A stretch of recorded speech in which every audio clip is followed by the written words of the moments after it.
బాబాయ్ బాగున్నారా? ఏదో మీ దైవాలు బాగానే ఉన్నా. చాలా రోజుల తర్వాత కలుసుకున్నాం మళ్ళీ మనం. చాలా రోజులు. అవునా? ఎలక్షన్ ముందు అది ఈ మాట్లాడిన మాటలు ఏ, నాకు తెలియదుగా, మనకేం తెలుసు? ఇది ఎవరు? నాకు వాట్సాప్ తెలుసు, ఏది మనకు తెలియదు. చిన్న ఫోన్ కదా, అవును. ఇది అద్దెకి పోయింది. అడ్డంకి అద్దెకి తెలుసా? తెలుసు. నేను నెలకు ఒకసారి ఏదైనా పని ఉంటే మధ్యలో పోతా, లేదా నెలకు ఒకసారి ఖచ్చితంగా పోతాను. ఓకే. అడగ వాళ్ళు అడుగుతుంటారు, ఎదురు సార్ టీవీలో మాట్లాడుతున్నావు, దీంట్లో వాట్సాప్ లో మాట్లాడుతున్నావు అన్నారు. ఎదురు సార్ నాకు తెలియదు అన్న అంటే మాట్లాడుతున్నా మనకు తెలియదు. అవును. ఉంటారు మన ఫ్రెండ్స్, అవును. బాగా మాట్లాడేది అందరూ పలకరిస్తారు. మనకేమి చూడకపోతే నాకు చూపించారా? చూపించారు. మనకే ఇచ్చిన ఫోన్ కదా మాకు రావు వాట్సాప్. అంటే ఇంట్లో అన్ని ఉండేది 4 ఫోన్లు ఉండేలే మా వాళ్ళకి. మనకి ఎందుకులే నేను ఇచ్చాను ఫోన్. చాలా మీకు అది బ్రహ్మాండం. సరిగ్గా బాబాయ్ మరి ఏంటి మరి ఇప్పుడు మీరు అనుకున్నట్టుగా అంటే మనం ఊహించాం, రావాలనుకున్నారు కాబట్టి అందరూ కూడా అందరూ కోరుకున్నదే. మరి ఈ రోజు కూటమి అధికారంలోకి వచ్చింది, ఎలా అనిపిస్తుంది మీకు? బాగానే జరుగుద్దని అనుకుంటున్నాం. ఎందుకంటే పైన కేంద్రం అభయాస్తం ఉంది. ఓకే. ఇక్కడ బాబు గారు కూడా ఆయన మెంటలో బాగానే వర్క్ చేసేస్తున్నాం. అందులో ఇంకా పవన్ కళ్యాణ్ ఒక స్పీడ్ గా వచ్చాడు. ఏది వెనక ముందు అంటే దానికి ఒప్పుకోడు. అవును. ఎవరైతే స్పీడ్ మనిషి కదా, స్పీడ్ బాగా. అదే బాబేమో నిదానం. కాబట్టి ఈ నిదానంగా ఎట్ట పని ఎట్ట చేయాలనేది మైండ్ లో ఏ రోజు గారు తడతా ఉంటాయి, ఆ పని చేస్తాడు. కాబట్టి మేము అనుకోవటం ఏంటంటే ఇప్పుడు రాజధాని కూడా ఇప్పుడు మన బాగు చేయించాడు కదా, పేర్లు పెట్టి మరి 9 ఇప్పించాడు. ఏందయ్యా ఒకరు పెట్టి దాన్ని ఒకరు చెట్లు పీకి ఇచ్చుకొని కట్టకపోతే కట్టకపోయావు, కంపలను పీకియాల్సింది. మరి నువ్వు ఉండడానికి పెద్ద సెక్యూరిటీ 30 అడుగులు పేర్లు మాకు తెలియవు. రోడ్డు మూసి దగ్గర జనాలు పోకుండా రోడ్డు మూసేది ఏమంటారు? తిడతారు కదా, ప్రజలకు అసౌకర్యం. మరి ఇవాళ ఏదైనా ఒక మంచి పని, నేను అనేది ఏదైనా ఒక మంచి పని చేస్తే ప్రజల్లో పేరు వచ్చింది. దానికి ఇవాళ ఎవరైనా 30 మందిని ముఖ్యమంత్రి చేసిన వాళ్ళు ఉన్నారు, ప్రధానమంత్రి చేసిన వాళ్ళు ఉన్నారు. మనకు తెలిసినంతలోనయ్యా. మరి ఎవరైనా 30 మంది సెక్యూరిటీ పెట్టుకుని ఉన్నవాడు ఉంటాడా? 30 మంది పెట్టుకున్నారండి. వాట్సాప్ లో చూస్తున్నాను. మరి ఎందుకు పని భయం దేనికి? ఎందుకండి నేను ఏదంటే నేను చూస్తే నాకు భయం. కానీ నేను ఏమనకపోతే ఇప్పుడు నువ్వు పలకరించావా నేను చెప్తున్నా. ఆ మంచితనం ఉంటే ఏడైనా బతుకుతాం. చెడ్డోడు ఏంటంటే అది పెద్దోడు చెప్పేది ఏముంది కదా. అంటే కాబట్టి రాష్ట్రం కూడా బాగుపడుద్దని మేము అనుకుంటున్నారు. ఓకే. కానీ ఏంటంటే ఇప్పుడు జగన్మోహన్ రెడ్డి గారు 175 వైనాడు 175 అన్నారు, కానీ 11 వచ్చినాయి. మధ్యలో 5 పోయింది, ఏముంది పోయింది. మధ్యలో అటొకటి ఇటొకటి ఉంచి మధ్యలో 5 లేపేశారంటారా? 5 పోయింది. 151 మధ్యలో 5 పోయింది అంతే. 5 కదా పోయింది పాపం.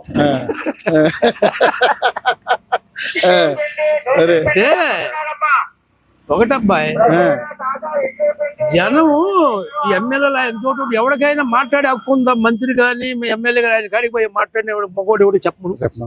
అలా తిట్టడానికి ఇలా 5 పెట్టుకున్నాడు. ఎవరిని? రోజక్క, కోడాలన్న, వంశీ ఒకడు, పేరు నాని, అమర్నాథ్, పేర్లు మాకు బాగా తెలియదు. జోగి రమేష్. ఎందుకంటే తిట్టేది ఏంటంటే నువ్వు పని చేసి మెప్పించుకో. తిట్టేది ఏంది? మనం ఇప్పుడు తిట్టమో ఏదైనా తిడతాం. ఇప్పుడు జగన్మోహన్ రెడ్డి 100 తిట్టచ్చు. మీరు ఏంటి ఉపయోగం ఏంటి? నువ్వు చేసే పని ఎంత పై అనొచ్చు. వరికిందా ఎవరిని అనకూడదండి, గౌరవించాలి. ఎవడైనా పెద్దోళ్ళైనా ఎవరైనా కాదు బాబాయ్. ఇప్పుడు 151 సీట్లు తెచ్చుకున్నటువంటి జగన్మోహన్ రెడ్డి 11 ఓడిపోవడానికి కారణాలు ఏంటంటారు? ఏం లేదండి, ఎవరిని అంటే నువ్వు పని చేయాలంటావయ్యా, అక్కడ మాట్లాడే దమ్ము నీకు లేదు, నీకు ఎంట్రెన్స్ లేదు. ఊళ్ళోకి పోచిన ఊళ్ళో ఏదైనా పని అని అడుగుతారుగా, కంపల్సరీ అభివృద్ధి అడుగుతారుగా, ఇది చట్టాలు ఏదైనా అడుగుతారు కదా ఎవరైనా. మా ప్రెసిడెంట్ మా ఊరు తాగితే ఏదైనా కాలంలో పూర్తి గొడవ లేదంటే ఏం చేస్తా, పంచాయతీ రేషన్ డబ్బులు కూడా ఊగిపోయారు, నేనేం చేసేది అంటున్నాడు. పంచాయతీ కదా సెంట్రల్ గవర్నమెంట్ వేసేది, అవి కూడా ఊగిపోయాయి, నేనేం చేసేది అంటున్నాడు. మనం ఏం చేయాలా? ఏందండి చెప్పండి. ఈ ఎమ్మెల్యేలు ఏం పోతారు? ఎమ్మెల్యేలు కూడా ఛాన్స్ లేదు, అక్కడ ఛాన్స్ లేదు కాబట్టి వాళ్ళు సైలెంట్ గా ఉంటారు. మనకి ఎందుకు లేనుకున్నారు ఇలా సైలెంట్, మొత్తం సైలెంట్ అయిపోయింది. సో ఏం మాట్లాడారు కదా ఒక్కొక్కరు బూతులు. నేను చెప్పేదే ఉంది సామాన్య ఇట్లాంటి అసెంబ్లీ అంటే ఎలాంటిదంటే దేవాలయం లాంటి 10 మంది కూర్చున్నాయి కాదు ఎట్లా ఉంటుంది 10 మంది గుందాగా ప్రవర్తించాలి. వాడు అసెంబ్లీలో పట్టుకొని వాళ్ళు ఆందోళన చేస్తుంటే ఏదైనా మీరు తిట్టేది అనాలి, పెద్దోడు కాబట్టి అధికారం ఉంది కాబట్టి, చిన్న వయసు చిన్న అయినా నీకు సీటు పెద్దది నువ్వు అనాలి, ఊరుకోలేదు నీకు సంతోషపడి నవ్వుతుంది. చంద్రబాబు నాయుడు గారికి బుద్ధి లేదు అనుకుందాం, వాళ్ళు అలా మాట్లాడారు అనుకుందాం, మీరన్నా మామూలుగా మాట్లాడొచ్చు. మాట్లాడు బాబు ఒకటి చేస్తే నువ్వు 2 చేసి మెప్పించుకోవాలి, తప్పే ఉందండి. ఎవరైనా పని చేస్తే మెప్పించుకోవాలి. అరే జనసంటే నవ్వుతుంటివి, పని చేయకపోతేవి జనం కూడా వాళ్ళు కూడా ఆలోచించి. ఇప్పుడు ఒకటి గుర్తుపెట్టు, మునుపు దక్షిణ రాష్ట్రాల్లో జిల్లాల్లో నెల్లూరు అవన్నీ రెడ్లు ఎక్కువ కదా, అసలు అవును వాళ్ళు అయాలు మొత్తం వేసారు రెడ్లు, మన రెడ్డి అప్పుడు 2019 అప్పుడు సంగతి వేసారు, చూసారు ఎన్నాళ్ళు మించి వాళ్ళే జుడియాలు రివర్స్ అయ్యారు, మొత్తం రివర్స్ అయ్యారు. లేకపోతే రాయలసీమలో 52 సీట్లు ఉన్న రాయలసీమలో అదే అదే చెప్పేది ఎంత నేను ఎక్స్పెక్ట్ చేశాను ఏం తెలుసా, సరే ఇతర జిల్లాల్లో ఎలా ఉన్నా రాయలసీమ జిల్లాల్లో 52 సీట్లు ఉన్నాయి కాబట్టి కనీసం 40 అన్నా అంటుంటారు. నాకు చిత్తూరు జిల్లా మన ఫ్రెండ్ వాడు ఫారెస్ట్ ఆఫీసర్, ఆయన చెప్తాడు నాకు ఫోన్ చేసి, ఇప్పుడు చిత్తూరు జిల్లాలో ఉంటాడు, నాకు ఫోన్ చేసి చెప్తాను మన ఎలక్షన్ కూడా చెప్పాడు 150 వస్తాయి ఏం భయపడబాకుండా వాళ్ళు రెడ్లు కూడా ఏదో తప్పదు. ఒకటండి నేను మామూలుగా మాట్లాడు చెప్పాలి, రెడ్లు అంటే మన రెడ్డి అని వాళ్ళు అనుకుంటారు, మన రెడ్డి అన్న ఫీలింగ్ ఉంటుంది. మా కమ్మోళ్ళు ఏంటంటే మేము కమ్మోళ్ళం, అదే సోదరులు అంటారు ఏమంటే మేము కమ్మోళ్ళం. మాలో ఏంటంటే 78 దొంగ నాగొడుకులు ఉంటాం, అది కూడా చెప్తాం. ఎవరైనా నేను అడగలేకపోతే వాళ్ళు చూశారు రెడ్డి అనేవాడు మనం ఈ రకంగా వెనక నుంచి రెడ్లు కూడా మన రెడ్డి వీళ్ళందరూ బాగా చేసిన వాళ్ళే కదా. అవును, మరి వీడు ఆ క్యారెక్టర్ కాదు, వీడిది నిర్ణయించుకున్నారు వాళ్ళు, డెవలప్ చేసేది కాదురా వీడు వాడు డబ్బులు దాచిపెట్టుకోవడం కంటైనర్ బంటైన్లు అని వాళ్ళు ఆలోచించారండి. అవును, జనం ఆలోచించారు. అది రివర్స్ సైడ్ సైడ్ మన రెడ్డి కాదురా అని లెక్క వచ్చారు. రెడ్డి అంటే రాజకీయం చేయాలి, రాజకీయం రెడ్డికి బాగా తెలుసు. అంటే నేను చిన్నప్పటి నుంచి రెడ్డితో చెన్నారెడ్డి గారు, బ్రహ్మానంద రెడ్డి గారు, మరి విజయభాస్కర్ ఆయన విజయభాస్కర్ రెడ్డి గారు, బ్రహ్మానంద రెడ్డి, ఈ పేర్లని మాకేం గుర్తులేదా వాళ్ళు చేశారు. వాళ్ళు ఎవరు అంటున్నారండి, ఆఖరి వాళ్ళ నాన్నగారు రాజశేఖర రెడ్డి, రాజశేఖర్ కూడా పద్ధతి. రాజశేఖర రెడ్డి చేసిన 10 పనుల్లో ఈయన ఒక్క పని చేయమొచ్చాడో చెప్పు. 7 ఫోన్ కొట్టండి, ఇప్పుడు 108 వచ్చుతారు అదికి గమ్మటే వస్తుంది. మరి ఆయన పోయినా ఆయన పని ఆయన పడుతున్నాడు. ఆయన గురించి మనం ఎందుకు చెప్పుకుంటున్నాం? అది నేనది ఒక మంచి పని చేస్తే ఎప్పుడేం చెప్పుకుంటారండి. ఒక పని అని అరే నువ్వు ఒక పని కూడా మంచి పని ఏం చేసావు చెప్పు. ఇది బీడు పెట్టుకుని వాడు 500 కోట్లు పెట్టాడు రూసుకోట్ల ప్యాలెస్, అది ఒక ఫ్యాన్ 3 లక్షలు అంటే నాకు చెప్తుంటే ఫ్యాన్ 3 లక్షలు, స్నానం చేసే టబ్బు స్నానం చేసేది 26 లక్షలు అంట. ఏందండి చెప్పండి, ఎవరి కోసం కట్టించారా అంటే ప్రజలకే అంటే ప్రజలకు కాదంటారు. ఇప్పుడు ఏమైనా గవర్నమెంట్ ఆఫీస్ అంటే దానికి అంటే ముందు ఒక 4-5 రకాలు చెప్పారు వాళ్ళు, దేనికి కట్టించారు ఎవరికి కదా. ఎవడైనా కానీ ప్రజాధనం బాగా పోయింది. ఏం లేదండి, అప్పులు చేశారు, గవర్నమెంట్ అసలు తాకట్టు పెట్టారు శుభ్రంగా. ఈ రకంగా అప్పులు చేసినప్పుడు ఏ దేశంలో నాకు తెలిసినంతలో ఏ ముఖ్యమంత్రి లేడో నేను అనుకుంటున్నానండి. మీకు నిజంగానే నేను కూడా ఎప్పుడు 40 ఏళ్ళ నా వయసులో ఇది గవర్నమెంట్ ప్రాపర్టీ తాకట్టు పెట్టుకోవచ్చు అని నాకైతే తెలియదు. ఇప్పుడు ఎందుకు నాకు అనిపించింది అట్లా. ముఖ్యమంత్రి ఎవరైనా పాలు పిండి ఉండి శాసనం చూసిన వాళ్ళు ఉంటారని చెప్పు, అది చెప్పులే నీకెందుకు. వాడు కూడా అమ్ములు పాలు ఏంటి, నువ్వు పాలు పిండి ఏంటంటే నీకు ఉన్నతనం ఉపయోగించుకో. అసలు నిజంగానే ఆ వయసుకి ముఖ్యమంత్రి స్థానం ఇచ్చారంటే ప్రజలు ఎంత కాపాడుకోవచ్చు. మళ్ళీ ఛాన్స్ రావాలి ఆలోచించారు. కానీ చాలా కసిగేసారే ఓట్లు. కసిగా ఏంది చెప్పేదే ఉంటుంది. కార్లు బస్సులు అంత సైలెంట్ అయిపోయారండి. ఎందుకు ఏదైనా అన్నాం అనుకో కేసులు ఇరికెత్తారని కొంతమంది సైలెంట్ అయిపోయారు. సార్ ఫైనల్ కూడా అడుగుతా బాబాయ్, మరి ఇప్పుడు 2 లక్షల కోట్ల రూపాయలు అప్పు ఉంది కదా, మరి జగన్మోహన్ మన చంద్రబాబు నాయుడు గారు చేయగలుగుతారంటారా? పైన ఉంది కదండి మోడీ కనుక ఏముంది అట్లా చెయ్యి అన్నాడు, అభయాస్తి ఇస్తేగాలంటారా? అదే మేరా బాబాయ్ మేరా పవన్ అన్నాడు అనుకో, కాబట్టి వాళ్ళు అట్లా ఉంది కాబట్టి కొంతవరకు ఎందుకంటే మోడీ ఆ రోజు శంకుస్థాపన చేశాడు అది రాజధాని, ఆ, పోలవరం వాళ్ళు కట్టాల్సిందే. కాబట్టి ఈ 2 కడతారు, అంటే 2 ఏళ్ళు పట్టొచ్చు, 3 ఏళ్ళు పట్టొచ్చు. అరే మొన్న నిన్ననేగా ప్రమాణ స్వీకారం చేసింది మొన్న. చెప్తున్నా, 2 ఏళ్ళు 3 ఏళ్ళలో కట్టొచ్చు, బిగిన్ అయింది. అని నేను అనుకున్న మిగతా పనులు ఎట్ట చేసినా అవి మట్టి 2 పూర్తి అవుతుంది. అది కేంద్రం పోలవరం, ఓకే. ఇది రాజధాని అందదు కాబట్టి ఆయన మోడీ వచ్చి శంకుస్థాపన చేశాడు కాబట్టి అయ్యిద్దని అనుకుంటున్నామండి. ఇక మిగతా అంతే. సో మొత్తానికి ఏదన్నా మనం వెయిట్ చేయాలి, చూడాలి మనం. చూడాలి ఏం జరుగు. ఇప్పుడు కనుక ఈ దెబ్బ గట్టికెక్కారనుకో చిరుకుంటుంది. మోడీ కూడా కావాల్సిన సప్లై చేసాడు అనుకో. ఇప్పుడు జగన్ కేసులన్నీ ఎట్లా అమిత్ షా కాపాడాడు. కేసులు అంటే జైలు స్టేషన్కి పోకుండా ఎన్ని ఎన్ని చేసినట్టు వచ్చి నాకు ఆ పేర్లు తెలియలే. మరి అన్ని కేసులు నేను 5 సంవత్సరాలు నువ్వు చేసిన కోర్టుకు పోకుండా ఉండవంటే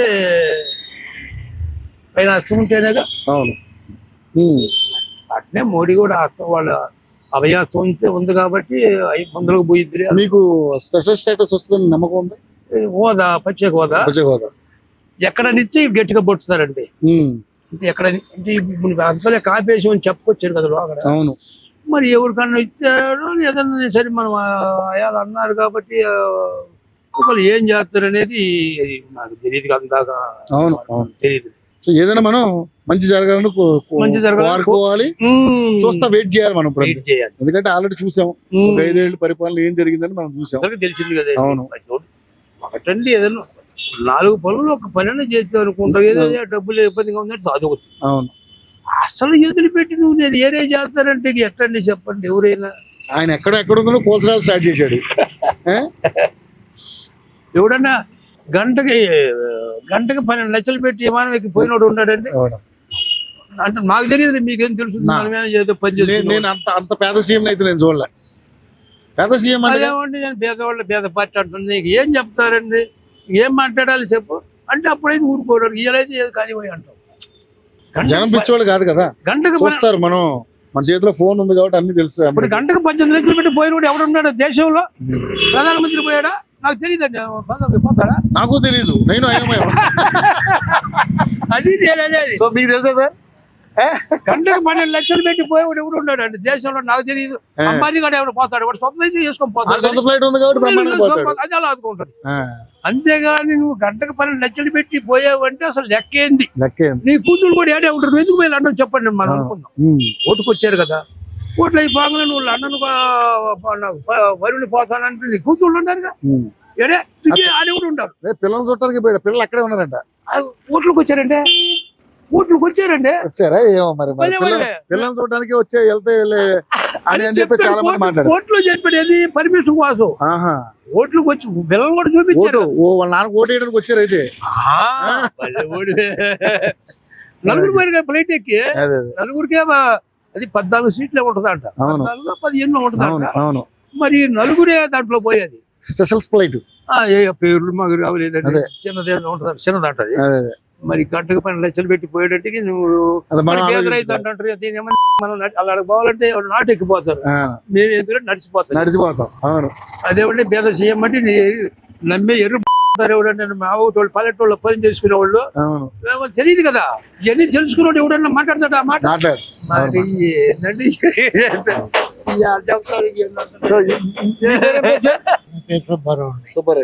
మీరేమనుకుంటున్నారు సార్? ఏపీ ఇప్పుడు చాలా అదృష్టం చేసుకుంది అనుకుంటున్నాం. నరకం అనిపించారు కదండి 5 సంవత్సరాలు. ఏం మాట్లాడతాకే భయం, ఏమన్నా విమర్శింతే అని జైల్లో పెడతాం. అలా జడిసిపోయారు పాపం. ఇప్పుడు కథ విముక్తి అయింది, అందరూ ధైర్యంగా ఉన్నారు. జనం కూడా గట్టి ధైర్యంగానే ఓటింగ్ % కూడా గట్టిగా పెరిగిపోయింది. ఇప్పుడు ఏడాది నుంచి హైదరాబాద్ నుంచి ట్రైన్లు బస్సులు పట్టకపోతే రేవంత్ రెడ్డి స్పెషల్ బస్సులు వేశారు. అవును, ఖాళీ అయిపోయిందండి హైదరాబాద్ అంతా. ఇది మళ్ళీ మన సంక్రాంతి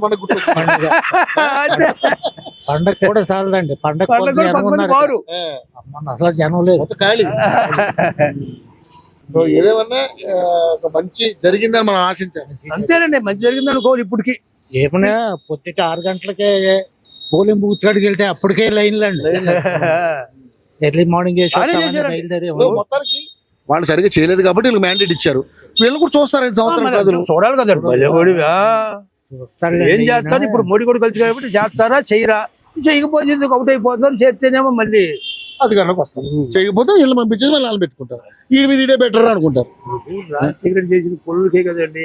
అవి ఇందిరాగాంధీ తోటి ముందు 5 సంవత్సరాలు చేశాడు. అవును ఇందిరాగాంధీని ఎదిరించి ఈయన చేసి గెలిచాడు. అవును ఆయన ఇష్ట ప్రకారం సీట్లు ఇచ్చుకోవచ్చు వచ్చింది సరిపోయేటానికి ఒకసారి తీసేది అది. అవును. సో ఏదేమైనా ఈ తిరుపతి కూడా బాగా రోజు తిరుపతి కూడా ఘోరం. ఘోరం అని చాలా మంది అంటున్నారని మనం ఏం చూడలేదు. కానీ వాళ్ళు చెప్పే మాటలు ఏంటంటే ఎవరంటే అదే పెద్ద చిన్న తల్లిదండ్రి గౌరవం అంటారు. తారతమ్యాలు ఉంటాయి. ఇప్పుడు ఇతర దేశాలు వస్తారు విమానాలు వేసుకొని వెంకటేశ్వర కాడికి ఎట్లా ఉండాలి, పవిత్రమైన దేవాలయం, నిత్య కళ్యాణం, పస్ఫోరం అంటారు. మరి అది చూడదా, మరి ఆయనతో పెట్టుకున్న వాళ్ళు ఎవరు బాగుపడలేక ఇది చెప్పేది ఏముంటుందిలేండి. నేను అదే ఇప్పుడు పెద్దోళ్ళు గౌరవించాలన్న, ఆ పెద్దోళ్ళు గౌరవించాలంటే ఇటు పోయినట్టు పసండి నువ్వు కాదండి అంటే అది అలా తాత మనోడు సినిమా చూసేవాడు. చూసాం.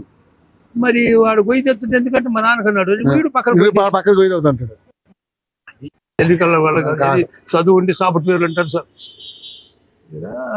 హైదరాబాద్ లో ఎంఆర్ఓ చేసాడు. ఒక కొడుకైతే బాగా చదివిస్తారు కానీ చెప్పేది ఉంది వాళ్ళది. నేను ఎంఆర్ఓ సంపాదించేది ఎందుకు, ఇక నీకు చెప్పేది ఉంది. కావాల్సిన ఉద్యోగం వచ్చి మంచి ఉద్యోగం బాగా సంపాదించాడు. ఈయన రిటైర్ అయ్యేదాకా పెద్దోళ్ళు అయ్యారు. ఏమన్నా మరి రిటైర్ అయితే మమ్మల్ని మంచి చెప్పరంటేను మీ బతుకు మీరు బతకండి, నా బతుకు నేను బతుకున్నాడు. అమెరికాలో ఉండేవాడు కొడుకు. ఈ మైండ్ ఎట్టుండదో నువ్వే చెప్పు. అదే అంతే. ఇంకొక అతను రాజమండ్రి అతను చెప్తాడండి. ఇక్కడ ఇక్కడ చెప్పిన మాట వాళ్ళ నాన్న అన్నాడంట, రే నువ్వు నెలకు ఒకసారి వచ్చి నా గాడి చూసిపోవాలన్నాడు. అంటే ఈ అమెరికా పోవచ్చు ఈ అబ్బాయి. ఓకే. వాళ్ళ నాన్న ఏం చెప్పాడు, నెలకు ఒకసారి వచ్చి నాకు అక్కపడి పోరా అన్నాడు. నెలకు ఒకసారి ఖచ్చితంగా పోతున్నాడు. అయ్యని చెప్పాడు, నేను ఓటు కూడా ఆడే నా ఎన్ని ఆడేవండి, మా నాన్న ఈ మాట్లాడేందుకు కానీ నేను ఆయన ఉన్నంత కాబట్టి నేను ఇక్కడే జాబ్ చేసుకుంటుంటాను, మా నాన్న చూసి వస్తే నెలకు ఒకసారి అని చెప్పిన మాట. అట్నే ఇవన్నీ ఏంటంటే పెద్దోళ్ళు. సరే మీరు కుర్రోళ్ళు కాబట్టి మీతోటి మేము చెప్పలేము. మీలాంటి సీనియర్లు మీరు ఎందుకంటే ఎన్నో రాజకీయ పార్టీలు చూశారు, ఎన్నో ప్రభుత్వాలు చూశారు కాబట్టి. అప్పుడు ఆచార్య రంగ నక్షత్రం గుర్తు నీకు తెలియదు. అవును అవును ఆచార్య రంగ. అవును. మేము జెండాలు చెట్లు మెక్కి చెట్టు చివరలు కట్టేవాళ్ళది. అప్పుడు అప్పుడు ఆచార్య రంగ మేము ఎద్దల బండి కట్టుకొని పోయేవాళ్ళం మీటింగ్ కి. అదే సంగతి చెప్తా. అన్ని అందరితో తిరిగే చేసాం. నేను కొన్నాళ్ళు పాలకింద ప్రెసిడెంట్ చేశాను. 77లో కోటా చేశారు. అన్ని చేశాను. రాజకీయం కూడా 15 సంవత్సరాలు ఏకగ్రంగా చేసాం. నడిపాం. కరణం బలరంగా తెలుసా శిష్యుడు. 78లో శిష్యుడు. ఎవరా మేము ప్రైవేట్ బస్సు తిప్పేవాళ్ళ, రే బస్సు బాగుండవరా అంటాడు. అట్నే ఇప్పుడు ఆయన ఒకప్పుడు ఒక వీలు గెలిగాడంటే నీకు ప్రకాశం జిల్లా అంటే టైగర్ అని మీకు. ఇప్పుడు ఇలా కొడుకు మాటలేని చెప్పేది మీకు తెలిసి ఉంటుందా తెలియదా? ఇప్పుడు కొడుకేవారు కొడుకుండా ఆయన రోత పెట్టుకో ఏం చెప్ అదే నేను అనేది. అది పెద్ద గౌరవం ఉండాలి. ఇప్పుడు నారాయణ నువ్వు ఉన్నంతకాలం ఆయన వాడు కొడుకు లేదు టీడీపీ కింగ్ అయ్యాడు. నేను అదే చెప్తాను. మీరు ఒప్పుకోరు. అసలు ఎస్పీ డిఎస్పీ ఆయన మాట అంటే డిఎస్పీ వచ్చి నమస్కారం మేము చూసాం కాబట్టి చెప్తాను. ఆయనతో మీరు అప్పుడు ఉన్నారు కాబట్టి మీకు ప్రత్యేకంగా చూసారు కాబట్టి మీకు తెలుస్తాయి. మేము అప్పుడు చిన్నపిల్లలు మాకేం తెలుసు. 40 ఏళ్ళ క్రితం మ్యాటర్ ఇదంతా. అదే చెప్తాను అయ్యా. అంత పౌరవ సాగించినోడు ఈ కొడుకు దెబ్బకి వెళ్ళిపోయాడో లేదో చెప్పు. ఇదేం మాట్లాడుతుంది చెప్పులే. అవును. ఏదేమైనా ఒక మంచి వాతావరణం అయితే ఆంధ్రప్రదేశ్ లో ఉంది. దానికి సంతోషపడాలి. రేపు ఏమైతే తర్వాత సంగతి. పెళ్లి బాగానే జరిగింది. సంసారం బాగా జరిగితేనే పిల్లలు పుడితేనే బాగా అందరూ అంటారు. అది ఆడ జరిగితేనేమో ఇక చెప్పేది ఒకటి. ఫైనల్ మీరేం చెప్తారు సార్? నేనేం చెప్తానంటే అండి, ఆంధ్రప్రదేశ్ బాగుపడుతుందనే ధైర్యం ఉంది నాకు. చేస్తాడు కూడా, అనుభవశాలి, ఎక్స్పీరియన్స్ ఉందండి ఆయనకి, చేస్తారు. పవన్ కళ్యాణ్ గారు ఎలా ఉన్నదండి పాత్ర? పవన్ కళ్యాణ్ గారు మరి ఇప్పుడు మట్టుకు చాలా క్లోజ్ గా ఉంటున్నారు. స్పీడ్ గా ఉంటుండే. ఆ పరిచయం ఆ క్లోజ్ తను కడదాకా ఉండాలని ఆ, కలిసి ఆ. చేస్తేనే ఎవడు కూడా ఒక ఏలెత్తి చూపించే విధంగా వాళ్ళ మధ్య పొరపచ్చాలు రాకూడదు మరి. ఆల్రెడీ పవన్ కళ్యాణ్ ఇప్పటికే పెట్టారు. పవన్ కళ్యాణ్ కి కొంతమంది ట్రై చేశారు. ట్రై చేశారు. సీట్లు ఎక్కువ అడగమని అక్కడ. అవును సీట్లు సీట్ల కాడ ఏం చేశారు? అల్లురా వాడు ఎవడు అదే నాకు సోమయ్య ఒకడు వాడి పేరు రాదండి లావటోడు ఒకడు. ఉత్తరగడ పద్మనాభం పొద్దుగడ పదం ఇప్పుడు రెడ్డి అయిపోయాడు. పద్మనాభ రెడ్డి ఇప్పుడు రెడ్డి అయ్యాడు. అన్నాడుగా పద్మనాభ రెడ్డిగా మార్చుకుంటానని. మార్చుకున్నాడు కదా. అంటే ఏంటండి వాళ్ళ మాటలు విన్నట్టు పోయి రోత పట్టిపోయి లేకపోతే ఈ రోజు ఎంత బాగుండేవాడు, గెలిచేవాడు. కన్న కూతురు కూడా విభేదించిందంటే ఎంత దారుణం అండి. ఇప్పుడు ఏం మామూలుగా అండి. ఇప్పుడు పవన్ కళ్యాణ్ ఇడికి పోటీ చేసి నీ చెట్లు గెలమైన మగోడు తీయలైనా సరే గెలవలేడు. లెక్కలో హరిరామ చౌకయ్య గారు రాలేదు కానీ బాబు ఉత్తరగడ పద్మనాభం చెడగొడతా చూశారు. చెడగొడడానికి ప్రయత్నం చేశారు. అదేలే ఏదో ఎవరు జనం అయితే మంచి మ్యాండేట్ ఇచ్చారు. ఏదేమైనా ఆంధ్రప్రదేశ్ బాగు కోసం మనందరం ఆశించాం కాబట్టి మంచి జరగాలని కోరుకుందాం. ఆంధ్రప్రదేశ్ కాదు తెలంగాణలో బతుకుతున్నాం మనం, ఇక్కడ కూడా బాగుండాలి. బాగుండాలని కోరుకోవాలని ఇప్పుడు ఈయన కూడా కేసీఆర్ గారు చక్కగా మంచిగా ఉండి అందరితో మంచిగా కలిసి ఉంటే ఆయన కూడా బ్రహ్మాండ గెలిపించేవాడు. ఆయన కూడా జగన్ లాగానే సపోర్ట్ చేశాడు, జగన్ లాగా అయిపోయాడు. ఇప్పుడు బాబు గారిని జైల్లో పెడితే అన్ని రాష్ట్రాల్లో కర్ణాటక అయితే మొత్తం ఏడైతే అందరూ వచ్చారు నిరసన తెలిపారు. అవును, నువ్వు ఎందుకు చేయకూడదు. పైగా నువ్వు అదే పార్టీలో ఉన్నాడుగా. కనీసం ఒక మాట. కానీ మొన్న మళ్ళీ మాట అందరికంటే డర్టియెస్ట్ పాలిటీషియన్ ఎవరు ఉన్నారంటే చంద్రబాబు గారు, కేసీఆర్ అంటాడు. అంటే ఏంటంటే జనం ఏమి గమనిస్తారు సార్. ఎవరైనా సరే ఈ రోజు నువ్వు కావచ్చు, రేపు ఇంకొకరు కావచ్చు. థ్యాంక్ యూ పెద్ద బూతులు ఆయన డిలీట్ చేద్దాం, అవన్నీ డిలీట్ చేద్దాం. పల్లెటూరు వెళ్ళం కాదు, మాట వరుస బూతులు వస్తుంటాయి, మీరు అనుకోబాకండి. పర్లేదు పర్లేదు అన్ని డిలీట్ చేస్తా. సో అదండి మరి పరిస్థితి, ఏపీలో ఉన్న పరిస్థితి ఈ విధంగా ఉంది. సో చంద్రబాబు నాయుడు గారికి మంచి అవకాశం వచ్చింది. సో ఎవరైనా కానీ పరిపాలన మంచిగా చేసి ప్రజల యొక్క మన్నలను పొందాలని అందరూ కోరుకుంటున్నారు. దానికి మీడియా సపోర్ట్ కూడా ఉంటది. సో ఎవరైనా తప్పు చేసినా కూడా మళ్ళీ మీడియా ముందుకు వస్తుంది, వాళ్ళని మీరు తప్పు చేశారని చెప్తారు, ప్రజలే చెప్తున్నారు, మీడియా అవసరం. అంతే. Right. Thank you sir, thank you so much.